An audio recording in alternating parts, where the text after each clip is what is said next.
is relevant to each and every one here. And it's a topic about living a life of purpose. A lot of you are in college, finishing college, thinking about next steps, med school, grad school, this school, and many times you're told, or someone tells you, oh, you should do this, this is good for you, or maybe you should do that, right? And you hear a lot of things around, whether it's your peers, whether it's in media, that says you need to do X, Y, and Z to live a good life, right? Does this sound familiar? It does, right? Yes. And so just an experiment question, like if you were Aladdin and you had a genie and you had some wishes that you could fulfill, what are some things that come to mind? What would it be? Any takers? I'm just being rich.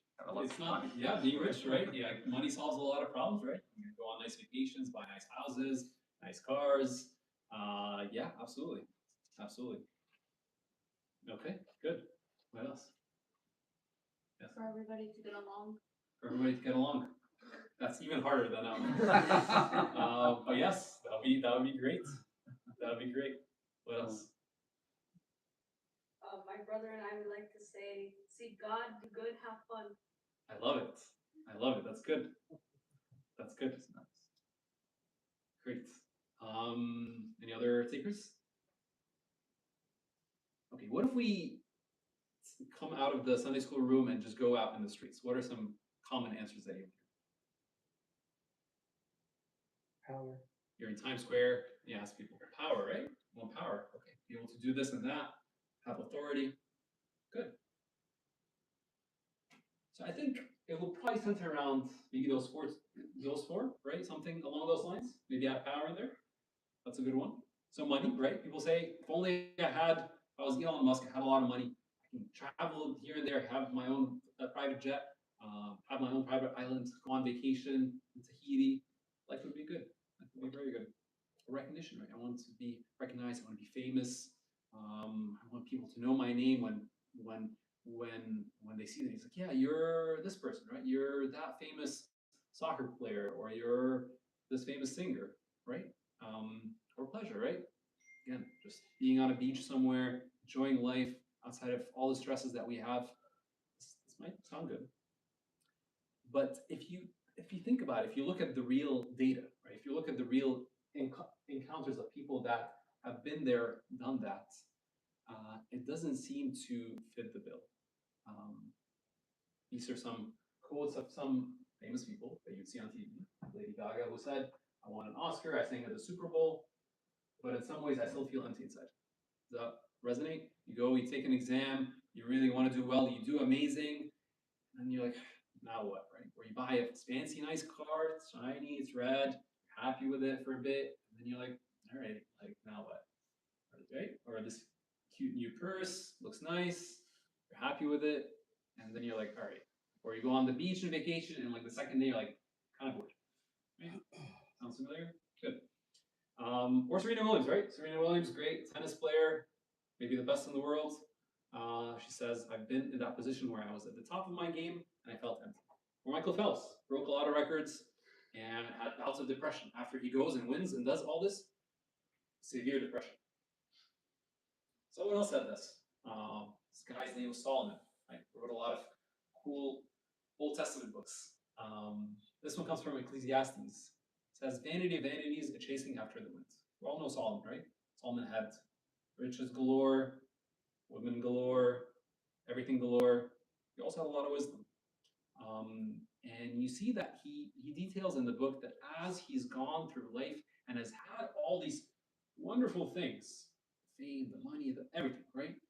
He's like, I tried this, I did this, and you should try this, and you should do that. Just to know at the end that it's all vanity of vanities, it's grasping of the wind. Like, I want you to try these things just to know that, unfortunately, sadly, it's just not quite. It's not bad, and it's none of these things are bad of their own, right? But they're not. If that's the ultimate goal, unfortunately, it won't be as good as you think it will be.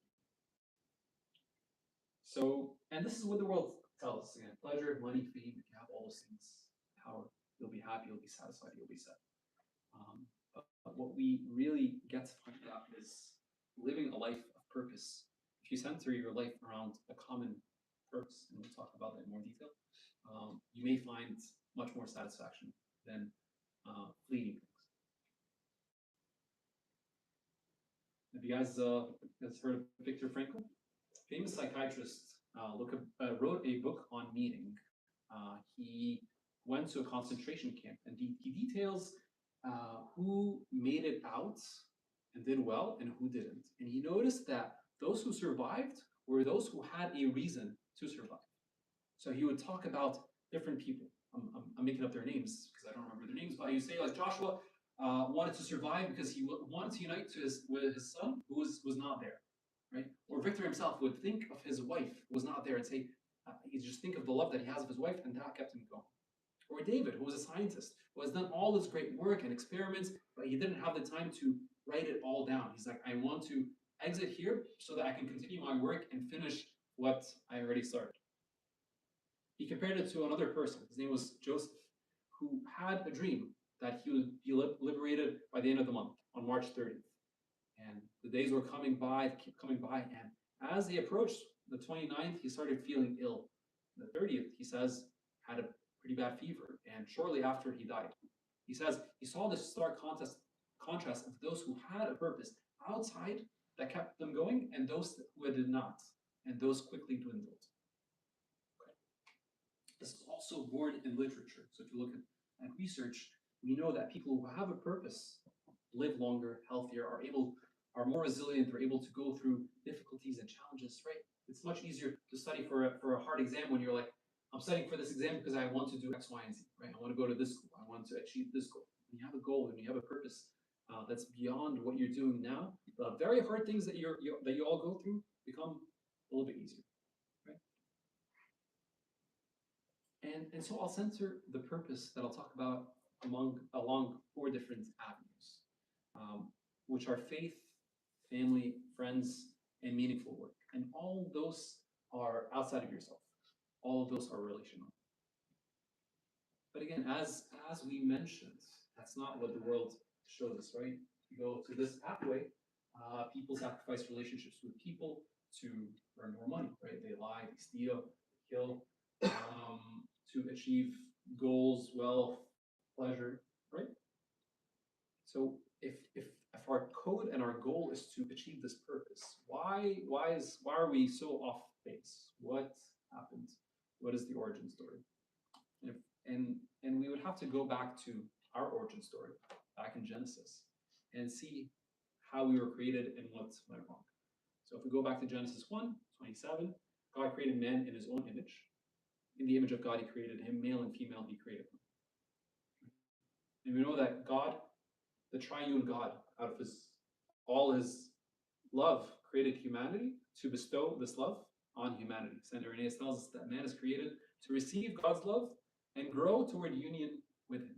So out of the abundance that God had in the Trinity, he wanted to create humans, to share this love with humanity. Okay? So first, we were created for the purpose of having this wonderful union with our Creator, with God. Second main purpose. God created a lot of things, and they were all good. He said, good, this is good, this is good, this is very good. But he said something was not good. What was not good? He says, it is not good that man should be alone. I will make him a helper comparable to him. Wow, so after all this wonderful things, something was still missing, right? Even though God was there. St. Irenaeus tells us that the two, Adam and Eve, were created for mutual support and to grow together into the image of God. We all know this, right? When you have a hard exam, it's much easier if you have someone else who's taking that exam with you, right? A buddy, a pal, a family member you can call, right? All that makes life much more enjoyable. Even things that are hard become much more enjoyable. There's also, we're created for a holy vocation. So in Genesis 2, this was before the fall, the Lord God took the man and put him in the Garden of Eden to tend and keep it. There was a purpose, there was work that man did. St. Ephraim the Syrian tells us that Adam was placed in Eden as the priest of creation, to till and keep it, to name the animals, offering the world back to God. His work was holy, it was sanctified, like a priest doing his work.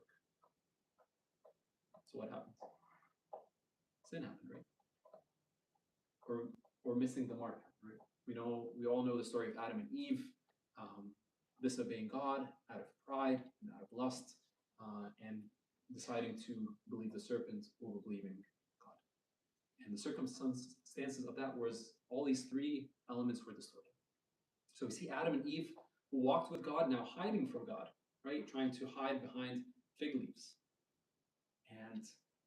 And we see in Genesis 3 that he drove out the man and placed cherubim at the east of the Garden of Eden to guard the way to the tree of life. So we see a clear separation. While Adam and Eve were still with God, now there's a separation. Now they're scared. Now they're ashamed. Now they're hiding. And now they have no entrance to the Holy of Holies. They have no access to God. There's a clear separation there. We see this as well in the relationship. Adam and Eve were partners next to each other, supporting each other, right? But now we see Adam saying to God, blaming Eve, saying, she gave me of the tree. So we see guilt now damaging the relationship. And shortly after, their sons, Cain and Abel, committing murder. Right? We see it also distorting their work, their vocation, where the earth that was blessed is now cursed. Cursed is the ground for your sake, and toil you shall eat of it. Right? So how did we fix all that? Again, we all know the story. Christ came, right? Christ came to bridge the divide with God. So in the prayer for conciliation from the Gregorian liturgy, you beautifully read and pray and sing that you became for us a mediator with the Father, in the middle wall of division you have broken down, and the old enmity you've abolished. This literally happened, right? Christ was on the cross, and what happened? Earthquake, and then what happened? The separation between the Holy of Holies and the people was torn in half, right? And this wasn't like a little flimsy, like one of these where it might fall if I touch it wrong. No, it's got thick curtain, right? That was like torn in, from top to bottom. Like this is not a simple thing that could happen. Yeah? But this signifies that this big, thick separation was now separate. It was now broken apart through Christ being the bridge. We know that our hearts are restless, as St. Augustine tells us, until they rest in God. So how do we, if we feel disconnected from God, what are some ways that we can reconnect or connect a little bit more? Our church beautifully has the Tasbih prayer, the Thanksgiving prayer. Every prayer that we start with a Thanksgiving prayer. It's in everything that we do, right? Whether in the Agbeh, whether in liturgy, whether in Vespers, there's a Thanksgiving prayer. It's part and parcel of connecting with God. Because when I offer thanks, I'm coming outside of myself, right? I'm not focused on my problems, what's happening with me. I'm focusing on how much God has given me, how much God has given creation, how much the wonders that God has created and done around, right? When I remember those, I'm able to connect and appreciate that. This is also born in literature. Right? So we've done many studies showing that if someone has anxiety, depression, if they center themselves, instead of whatever's happening with their lives, if they center about all the good things that happened to them, all the gratitude that they had, then that they go through that much easier, right? Because you're not focused on yourself anymore. You're like, oh, but God was with me and he did this and this happened and that happened. And I'm so thankful I have this and I have that and I have that. What am I worried about, right? The church beautifully sanctifies our everyday through sacramental living. So water comes cleansing through baptism, right? Normal bread and wine becomes Eucharistic union with God and with others. In confession, I come with heavy hearts and I leave light, right? The famous story of a man who was in Egypt. He was initially a good guy, got with the wrong crowd, started doing some robberies, petty theft. Eventually something was happening and he ended up killing someone. And he was caught later after another theft, and he was actually condemned because of his theft, right? And as the priest was taking his confession, he shared that oh, by the way, a while ago this happened and I killed this woman as I was robbing her gold. The priest was like, in order to get reconciliation with God, you need to face up to what you did here. And so even though this was not on the radar, he when the judge was facing him, he said, yes, I did all this, I robbed this, but I also killed this person. Right? They say that this man was later condemned to death, but the newspapers in Egypt would have his picture as the man that was smiling, that he went to his death with a big smile on his face. This heavy weight that he had on him was gone, despite him knowing that he was walking towards his death, that he was reconciled with God. You see this as well in the lives of modern saints like Pope Karass. You know the story how he transformed the church and rejuvenated the church, not by fancy words, right, but by having a daily prayer, by having daily liturgy. He says that there are no bad days and good days, but there are days of prayer, days without prayer. This convicts us all. Right. So prayer, thanksgiving, nature. We're surrounded by beauty all around us. Trees, brooks, mountains. In Psalm 19, we read that the heavens declare the glory of God and the skies displays his craftsmanship. A lot of the Tasbih, if you look at the houses, focus on nature, praising God, right? So when I look around at all the beauty that God created, again, I exit my immediate surroundings, my own issues, and it's hard not to praise God, not to see his hands in the work that he's done, right? So to summarize some things to grow my faith, to offer thanksgiving, spend some time in quiet time in prayer, have a sacramental living, and spend time outside of nature. So we focus on the first part, our purpose. Second part, relationships. We know that Christ came to restore our relationships with each other. We see that in many encounters. For example, the Samaritan woman. The Samaritan woman would go when we know that it was very hot, right, in the middle of the day, to go get water. Why? Because she was ashamed, right? She did not want to interact with people that were in her town, right? After the encounter with Christ, what happens? We see her rushing back and talking to the people, telling them, look, this man is the Messiah. He knew what I did. He told me everything that I did. Come and see all the work that he's done with me. Right? So this woman who was scared to face everyone was now going and telling everyone, hey, this guy, yeah, he knows what I did. Yeah, okay, so come and see. All right. So and she became an evangelist to that whole region, right? So through that encounter with Christ, her relationships with others were fixed. Yeah.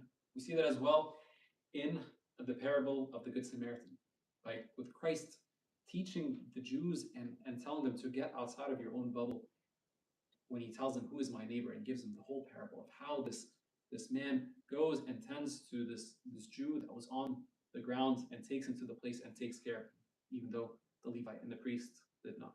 Telling us all to go outside of our own circumstances and issues and to lend a hand to others, because we all need each other. Yeah. Just many verses and words that, and we all know how good it is to have good relationships with others, right? Ointment and perfume delight the heart, and the sweetness of a man's friend gives delight a hearty counsel. We all remember a good time with a friend that we had. St. Augustine tells us that the more you love your neighbor, the more you are drawn into the love of God.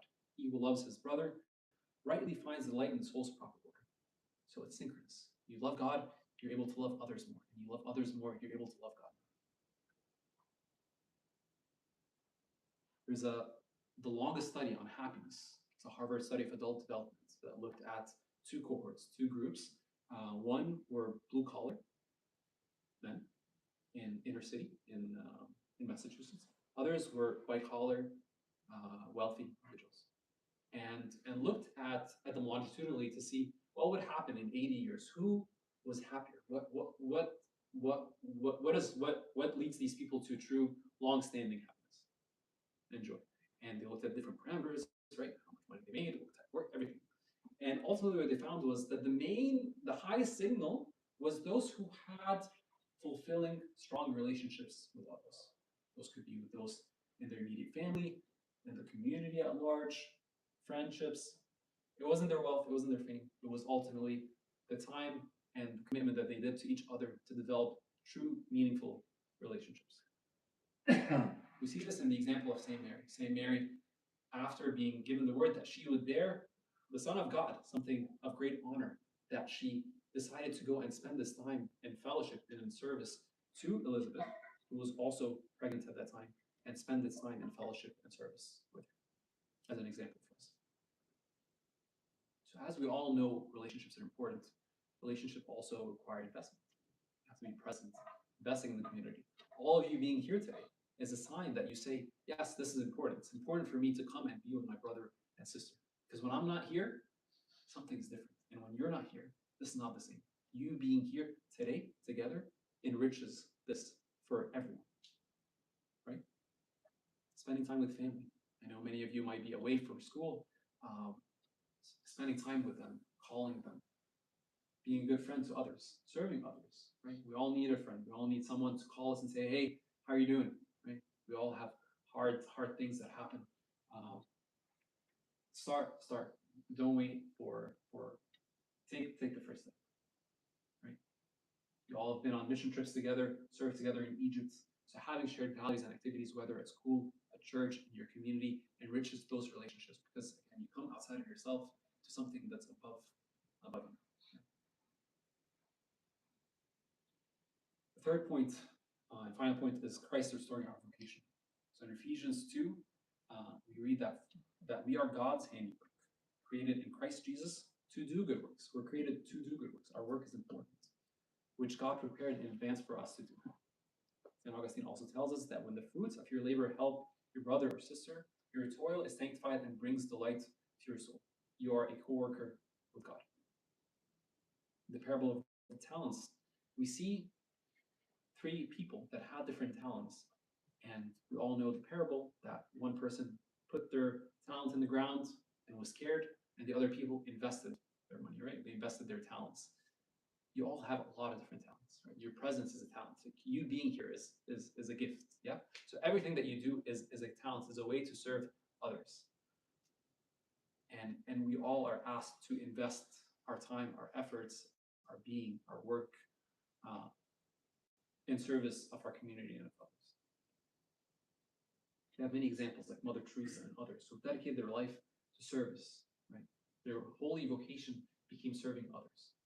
And we see those examples as ways of living something that is very fulfilling. Like St. Peter, who went from fishing to being a fisher of men, right? Dedicating his life to serving others. From a practical perspective, what does that mean for us? Our work could look like a lot of different things, right? Our actual work. You could be in the hospital, you could be an engineer, you could be a teacher, you could be a social worker, you could be a priest, you could be a servant. The title is much less relevant, but the work, the actual work, is relevant. And I want you, as you think of your next phases, as you think of your different careers, to keep that in mind. What type of work am I creating? What am I working towards? What type of place do I want to work in? You guys heard of Maslow's hierarchy of needs? So this talks about psychologically what are things that you need, but this is applied to a work model. So what do you need in a place? What are some good things to have? Money, right? You need a place that pays you a salary that you can live off. That's a good thing. That's important. You also need something where you feel secure. That's also a good thing. But once you have those things, what else do you need? It's good to be part of something that you feel that's larger than you, right? You have camaraderie with those around you, right? You feel appreciated for the work that you do. You feel like you're making a difference. And you feel like you're ultimately serving others outside of yourself. You're helping them. You're teaching someone something. You're helping someone with this. And again, work vocation does not mean an actual, it doesn't have to be even something like a salaried job. Any type of work that you do, any type of service could be a holy vocation. Yeah. All right. So in summary, our purpose is relational. Our purpose is outside of ourselves. It centers around 3 main domains. First, loving God. Second, loving others, whether they're in our family, our community, or our friends. And third, and finally, is witnessing to Christ through serving others with work that is meaningful, that we find meaningful. So I encourage you, I really want you to think about this deeply. As you approach your jobs, make sure it's something that you find meaningful. Beyond the money, beyond all these things, which are, it's all good. That's a bit, you need that, right? You need to be able to have food on the table and all that good stuff. But you also want something that you feel fulfilled in, something that you feel like, I'm happy, I'm going to work, I'm serving someone, I'm helping this, I'm doing that. I'm furthering my own skill sets. I'm learning, right? We all want to learn, continue to learn, continue to grow, invest your talents. Christ came, says, I have come that they may have life and have it more abundantly. Right? We're called to live an abundant, fulfilling, deep life in all factors of our life. Right? But it does not come from a life focused inward on our circumstances or on material goals, but on things that are outside, that are relational. Living for Christ, for others, in service, whether in work or in our community. So as we conclude here, I want you to think during this next week. Now, what are some ways I could actually invest in my faith, my relationships, and in working towards work that is meaningful?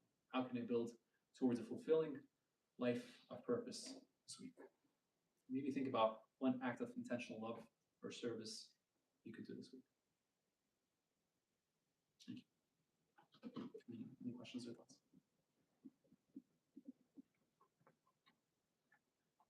To have meaningful work, and sometimes you feel like you don't have meaningful work and you have no choice. Yeah. And you're doing just mechanical job or something that. Yeah. What do you do in this situation? Yeah. Right.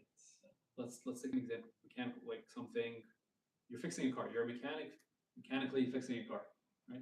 Yeah, or something. For example. Bookkeeping or whatever. Sure. Sure. Yeah. I think with all those,